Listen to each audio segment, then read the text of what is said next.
Hello everyone, it's Shelly from Koala Knits, and in this tutorial I'm going to show you how to make this wonderful, warm, soft, so cozy beanie. Okay, with a beautiful pom-pom on the top. So stick with me, get your Addi King machine, that's what I used for this, and the yarn that you desire to use for yours, and let's get started. I'm going to show you how to make a basic brimmed beanie. Now, when you first started knitting, or if you're first starting to knit now, or if you've never made a beanie, you will probably have already gone on YouTube or the different groups and asked, how many rows, how many rows? And you know what? It's just crazy how we get such differing answers. So this is how I do it. You might find it different from somebody else's perspective, but I'm using the Addi, the 46 needle machine. And I do 140 rows for a brimmed beanie, and that will work for young kids, not toddlers or babies, of course, or preschoolers, but for junior hires and older, I find that it's perfect, right up to adults. I'll keep talking as I do my long tail cast on for the sake of the time on this video, but so just 1 second, let's start our cast on. I can get carried away talking because I consider you all my friends. So we're going to bring our last white and our first black needle in line with our yarn guide. We're going to put our yarn around that first black needle. We're going to go front and back, all the way around. This is called a long tail cast on. But as I was saying, 140 rows makes a really nice brimmed beanie size. I have women and men who are, you know, bigger in structure who wear them. And I think, you know, when it goes down to if you're putting it for a little kid, all they got to do is roll the brim up a little bit farther, so that makes the length of the hat a little bit shorter, and it also gives them a wider brim, and it's warmer around their ears too. So I find this just is a multi-purpose hat. It just works for multi-ages of people. So we're going to go ahead and we're going to, now that we have done our long tail cast on, make sure your counter was set to 0, and we're going to crank out 140 rows. I start slow with this tweed yarn because it will often give me problems. I just did a scarf on my Sentro 40. First project on that machine because I just got it. And I love the width of it actually. And this yarn didn't give me any troubles. It just went perfectly in there. I've used it on this machine before, and sometimes it will tuck the stitches and give me some problems. So I gotta go much slower when I'm using this particular yarn on my Addis. But I'm going to go ahead and I'm going to crank out 140 rows.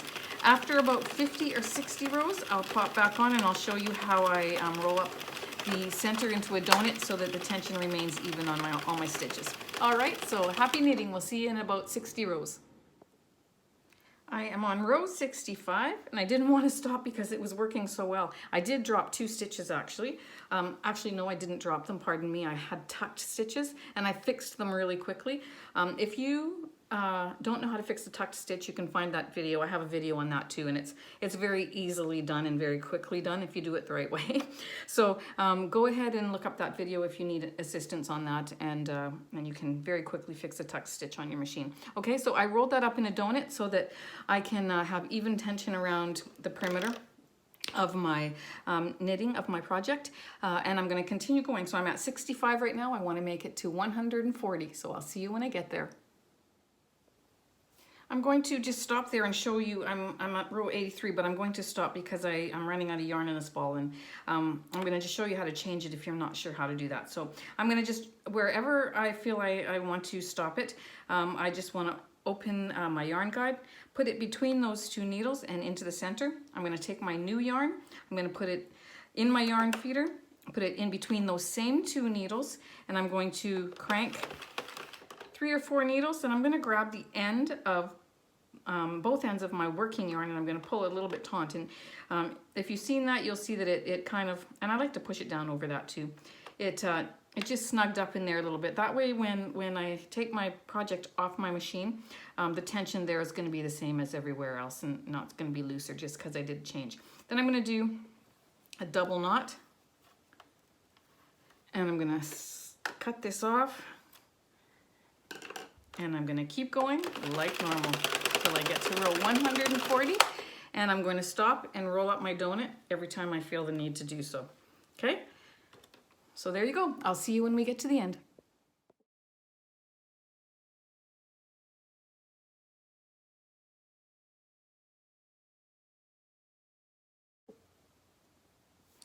I'm going to just click on 139, so I'm going to finish that row. I set my counter before I start my project halfway past my last, when I'm doing my long tail cast on, like I showed you, I will set my counter before I actually start counting, because I like to know what row I'm on, not what row I finished. So now I'm on row 39, 139. When it clicks, it says 140. I'm going to finish that row. Okay, bring it around, and then I'm going to do a long tail cast off. I'm going to cut off a good amount of length from my yarn ball, maybe a foot. Open my yarn guide, put that yarn between the last white and the first black needle, and I'm going to thread my needle here.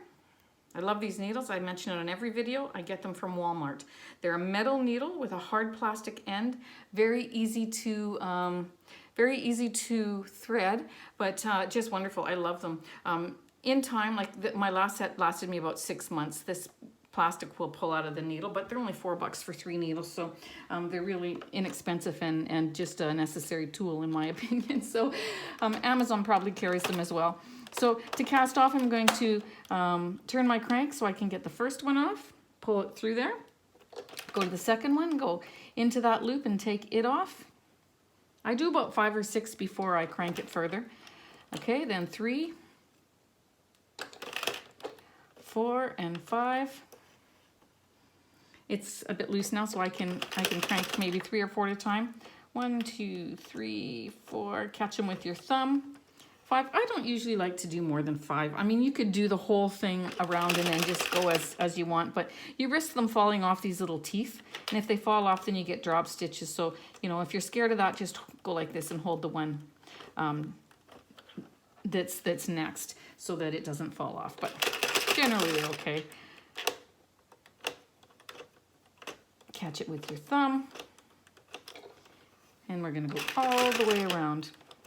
That donut's giving it tension, so they're not going to fall off these little red teeth very easily.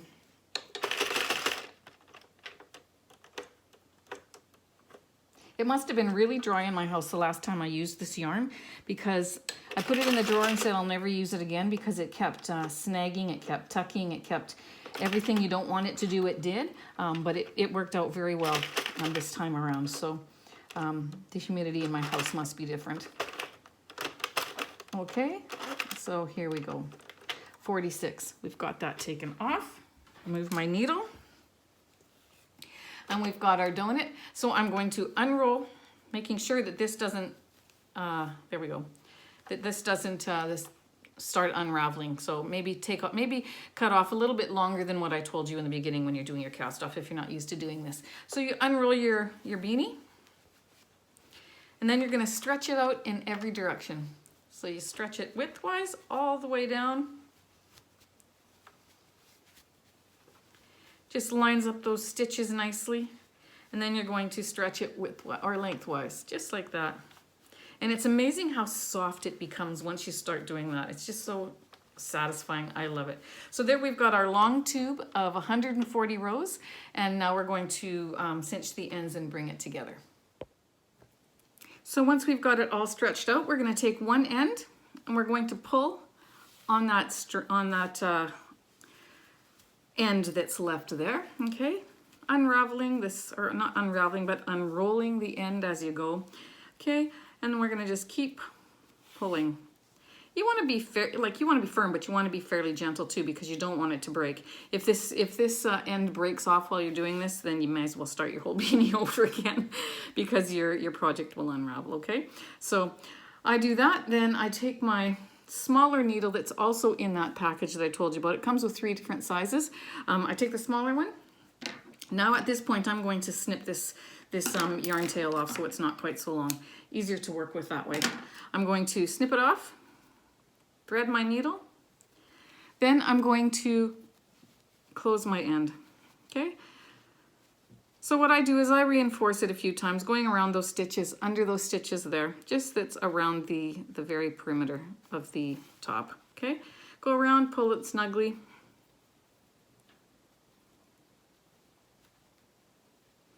Do it again.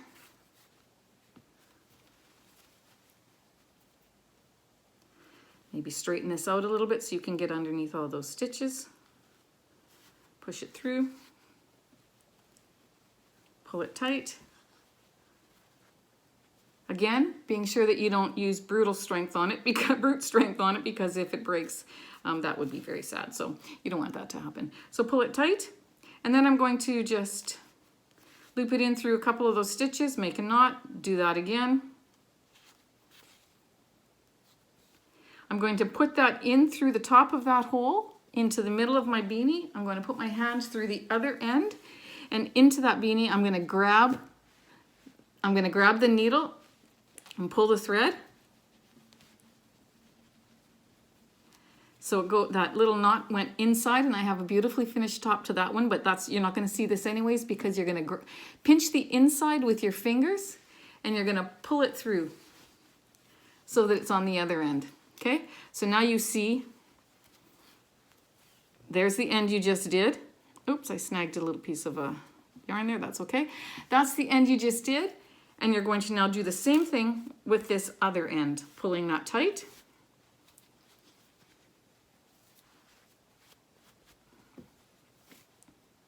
Making sure that this yarn end is outside of the middle, like through the middle and outside, because you're going to once you get this end closed, you're gonna snug it up so that both ends are closely snugged up together. Okay. So then I'm going to thread that needle. I'm going to do the same thing on this side. I'm going to go around. I'm going to catch every one of those stitches.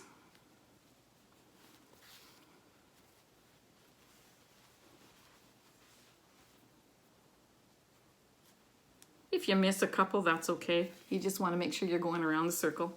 Get that yarn end out of the way. Catch a few more. There you go. And then you're going to take both ends. So go around one full circle.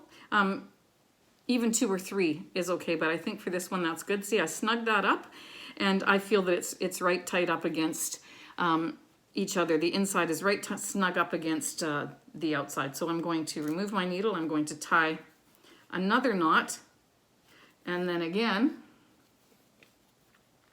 I'm going to snip that off just so it's easy to work with again, and I'm going to thread my needle, put my hand inside my beanie again, and I'm going to take that end and I'm going to insert it through the middle into the middle of the inside. I can feel it, and then pull it through. Do that again, and I pulled it through so that if there was a little bit of a knot on the other side, it's come through. Okay, so now what you want to do is just hide it. So tuck it in there and hide it between the 2 layers like so. Pull it, snip it, then put it back inside. You've got a large slouchy beanie here if you didn't want to use a brim, but you just stretch it out a little bit more. I like to put my hands inside and just go around like this, stretch it out. Let me adjust my camera. And okay, we've got it all sewn up and stretched out to how we want it. And so you just got to roll up your brim just like that. And so that's about the size of the brim for an adult. And if it's going for a younger kid, they're going to just roll it up a little bit farther. Like that, it keeps their ears warmer. And they've got a wider brimmed beanie, but by all means, you can do a smaller amount, a lesser amount of stitches as well. But another thing that they could do is just leave the cuff the way you have it here, and then they have a slouchy beanie. It's just slouches a little bit more over their back, so of their head. So all in all, I think for me, 140 stitches is about perfect. Or pardon me, 140 rows is about perfect for a beanie. I'm going to go ahead and put a faux pom-pom on there, and I'm going to go get it, and so I'll see you right back. I got these pom-poms off of Amazon, and they come in a package of 20, and they're just beautiful. When you get them, any pom-pom that you have, they look a little matted, or not as pretty as what they could when you first get them. So when you get it put on your hat, go get your blow dryer, put your blow dryer on a medium setting or even hot, And then you blow dry the pom-pom for like 10 seconds, just all over. While it's dry, you don't wet it. While it's dry, you blow dry the thing for like 10 seconds, and you will not believe how beautiful it's gonna look. So I'd encourage you to go try that. It's a neat little trick. Okay, so I took a piece of yarn that's a good length, and I'm going to thread the looped end, okay? So I've got the loop on this end, and I'm gonna thread it, and then I'm going to go put my hand inside of my hat, put it up through the center,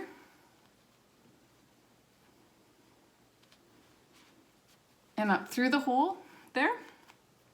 Oops, I lost it. Then I'm gonna thread that back on there. Then I'm going to find the little loop that's on this pom-pom. There it is right there. I'm going to thread it through that. And then I'm going to go back down through that center into the middle of the hat. On the other side, I'm going to just turn it inside out here so you can see. And pull that through. Now, the reason why I do it that way is because I just, you know, I've seen where people have put buttons, and I've actually done that too, and it's a good idea to sew a button on there. Then you just pull that string, you pull this tighter until you get that little elastic end through, and you wrap it around your button, and that's awesome. But for me, I just go like this, and I tie it, and I tie a bow. Just a little bow. And the reason why I do that is because it's easy for someone to take off and wash it if they want to, or if they want to wear their beanie without the pom-pom. It's easy to take off, easy to put on, and you know, and there you have it. And so I'm going to add that to the scarf that I made. And I made a scarf with a fringe. You can go ahead and look up that tutorial. And I've also got a duplicate stitch edging on the bottom of the scarf. So it makes a beautiful set, would make a lovely gift. So go ahead and check that out. And thanks for joining me on this tutorial. If you don't mind, I would love it if you would subscribe. Again, go and blow dry your pom-pom because it'll look 100% better. And yeah, thank you again for joining me on this tutorial. I enjoyed spending time with you today. Take care, guys.